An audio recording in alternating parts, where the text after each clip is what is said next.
Alors, je vais vous montrer comment j'ai récupéré les éléments du HTML depuis JavaScript. Donc, tout ce qui se trouve entre script, c'est du code de JavaScript. Pour ce faire, je vais faire afficher. Afficher par exemple la variable form.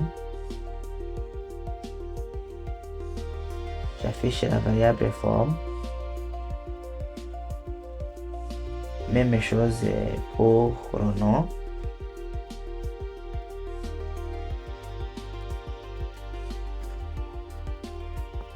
Même chose pour l'email. Ça est assez bon pour l'exemple. Donc j'ai enregistré.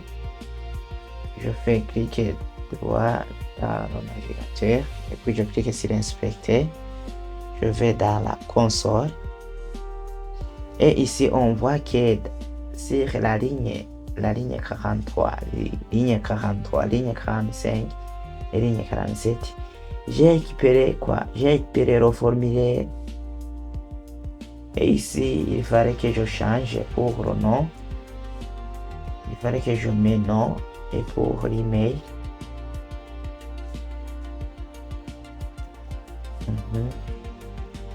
Lorsque j'enregistre, on voit que j'ai récupéré le formulaire depuis JavaScript. J'ai récupéré le champ nom et le champ email depuis JavaScript. C'est bon.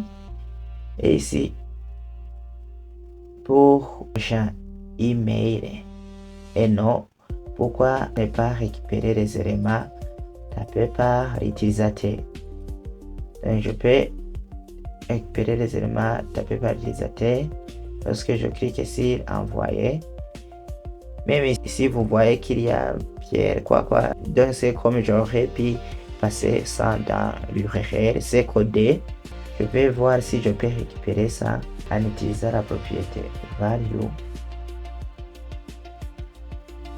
Même chose ici. Value. J'enregistre. Value, c'est valeur. Je mets Pierre. Je clique sur envoyer. Et ici, rien ne s'affiche. Pourquoi rien ici ne s'affiche? Rien ne s'affiche puisque je vais accéder aux éléments saisis par l'utilisateur. Oui. Donc, j'ai complété ça. Mais j'ai cliqué sur le bouton envoyer. Est-ce que le bouton envoyer, il y a quelque part, j'ai fait appel à ce bouton? Non. Puisque lorsque je clique ici sur le bouton envoyer, je fais appel à ce bouton. Donc ici, c'est du code HTML, je fais ce bouton. Alors que on est dans JavaScript. Donc pour écouter l'événement du fait que l'utilisateur peut cliquer sur envoyer, vous vous placez ici entre la balise script et on va gérer ça en méthode de commentaire. Je mets comme commentaire gestion de la soumission.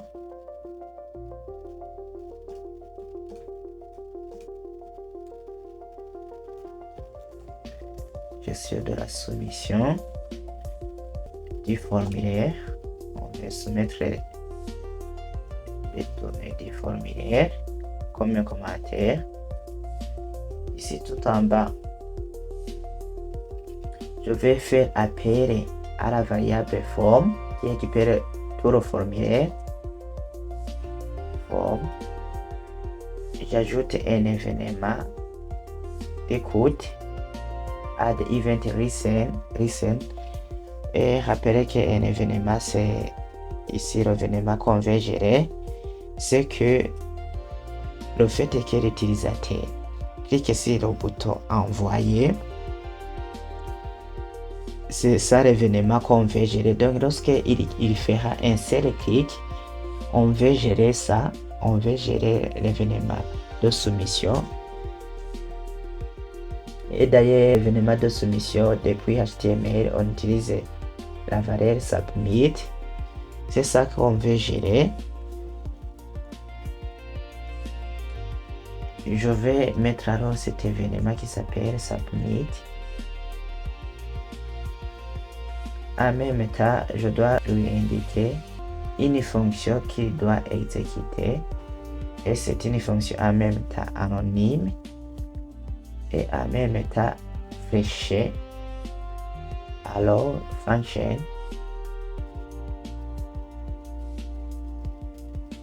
Je crois bien qu'ici, il y a un problème. Oui.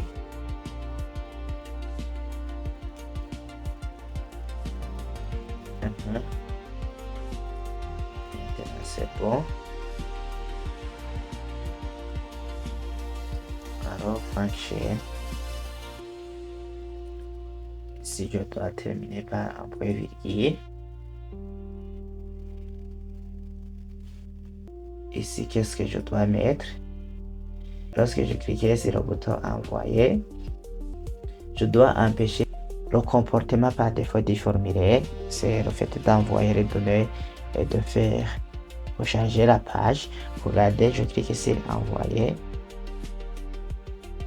Vous voyez bien que les données ont été envoyées et le formulaire sont rechargés directement. Ce n'est pas à moi qui a déchargé le formulaire. Pour éviter ça, il fallait que je fais appel à l'argument ou bien au paramètre de la fonction et puis je mets prevent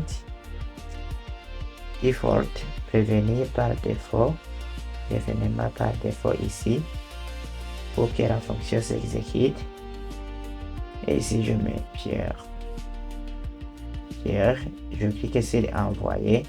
Vous voyez, les données persistent. Ici je suis en train de cliquer sur le bouton envoyer. Même si je clique sur entrée, les données persistent. Et ici je vais faire quoi? Je vais voir si je peux récupérer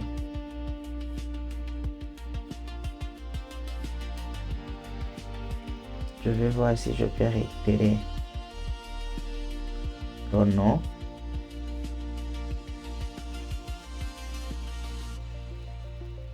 Même chose pour email saisi par l'utilisateur. Je vais voir si ça marche.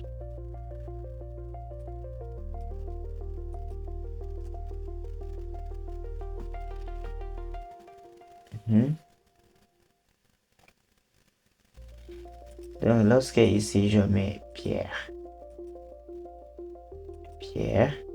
je clique sur envoyer. Voilà, donc j'ai récupéré ici dans la console, il s'affiche pierre@gmail.com. donc je peux récupérer ça.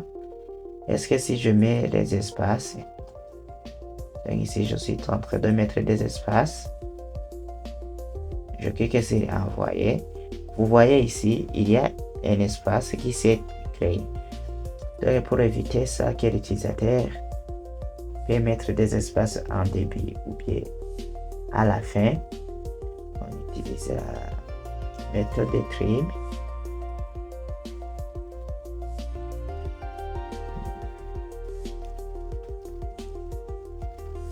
J'enregistre, je mets Pierre, normal. C'est bon. Je laisse des espaces en débit. Et à la fin, je clique sur envoyer et il s'affiche sur une même ligne. Donc Pierre ici, l'espace qui était ici au départ, je l'ai supprimé avec la méthode de trim. Donc j'utilise ces méthodes de value trim puisque on va utiliser ça par après. Nous venons de voir notre objectif a été atteint puisque on a pu récupérer les éléments d'HTML depuis JavaScript. J'arrive ça, on n'a pas besoin pour le moment. On y va alors ici depuis le code de JavaScript. Qu'est-ce que nous allons faire? Nous allons vérifier alors le nom pendant la saisie de l'événement input. Donc, lorsque l'utilisateur tapera quelque chose, on va écouter ça. Pour ce faire, ici tout en bas, après avoir récupéré les éléments, je fais appel à la zone nom en utilisant constante nom et je vais lui ajouter un événement d'écoute qui est l'événement. Ici je cible input puisque c'est le champ input qu'on veut cibler, donc c'est l'événement input et je cible. Et cet événement a comme fonction anonyme en même temps fonction allow function, fonction fléchée puisqu'on a une flèche.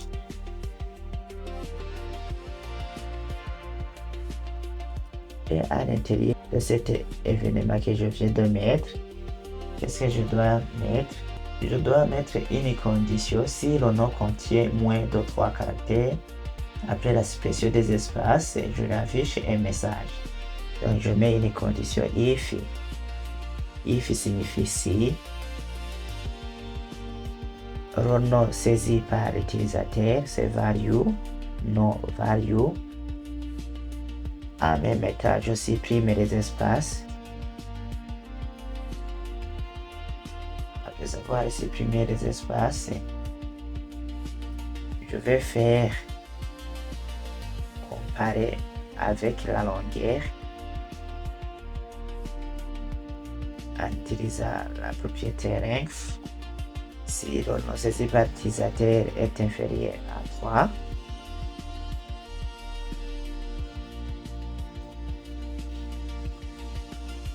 je vais faire appel à la zone erreur non. Souvenez-vous, on a créé ça, erreur non ici. Erreur non.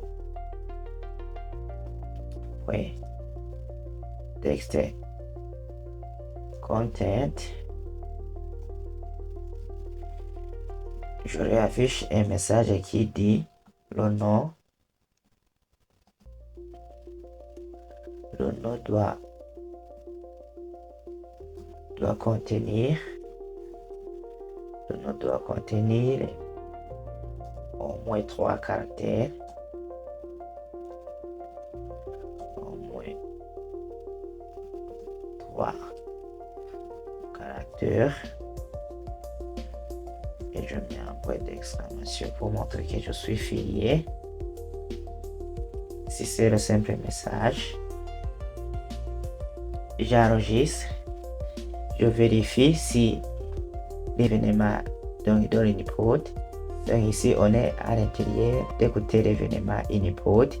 Donc lorsque je saisirai quelque chose, est-ce que le navigateur va attendre ça? Donc je mets P. Et oui, voilà, il s'affiche un message puisque j'ai mis un seul caractère. Vous voyez, il s'affiche un message. 2 caractères, toujours il y a un message. 3 caractères, toujours il y a un message. Lorsque je dépasse, vous voyez que le message persiste alors que il fallait que le message disparaisse puisque j'ai dépassé 3 caractères.